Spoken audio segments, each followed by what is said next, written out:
Welcome to Star Heat 24. Brad Pitt finally broke his silence on whether he'd work with Tom Cruise again, and his answer came with a twist. During the promotional tour for his upcoming racing film F1, Pitt appeared at an event in Mexico City where reporters couldn't resist asking the big question, will there ever be another Brad and Tom movie? With a playful grin, Pitt responded that he's open to the idea, but only if the action doesn't involve dangling from airplanes or death-defying stunts.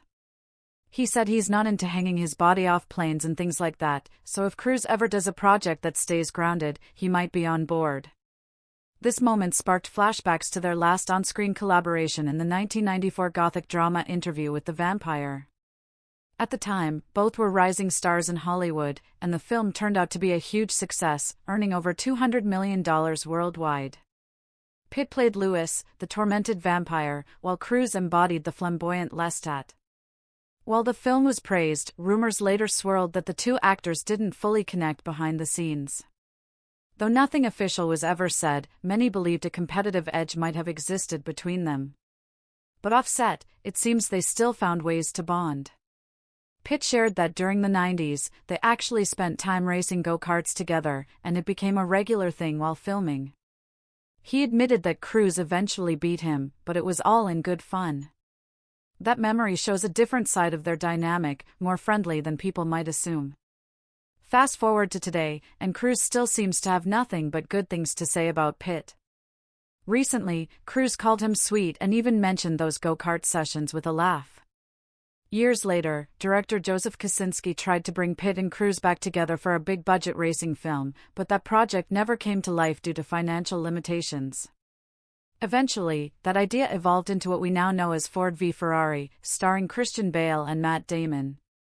But Kosinski didn't drop his love for racing films. Now, he's the director of F1, a high-stakes drama that brings Pitt back to the world of fast cars and fierce competition. In F1, Pitt plays Sonny Hayes, a former driver forced into retirement after a tragic crash. He's now returning to the track to mentor a rising young star.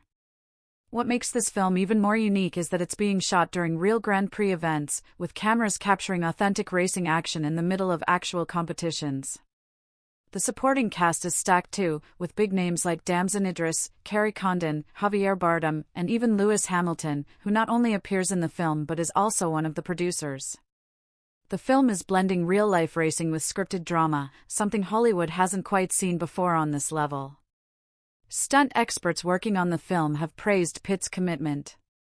They've said that while he's not as extreme as Cruise in doing jaw-dropping stunts, he's deeply focused, doing much of the driving himself, and understanding his limits well. The contrast between Pitt's controlled style and Cruise's daredevil reputation became a funny talking point on set. Even the crew joked that Cruise's risk-taking would give anyone a heart attack, while Pitt is more methodical in how he approaches action scenes. F1 is set to hit theaters on June 27, 2025, and there's already major buzz around it. With a mix of star power, real racing environments, and a fresh narrative, it's expected to be one of the biggest summer releases next year. Fans are especially curious to see Pitt in a role that pushes physical limits without crossing into extreme stunts. And as for a possible Cruise and Pitt reunion? It might just happen, but only if the action stays on the ground. Pitt has drawn his line, and it seems it's painted firmly on solid pavement.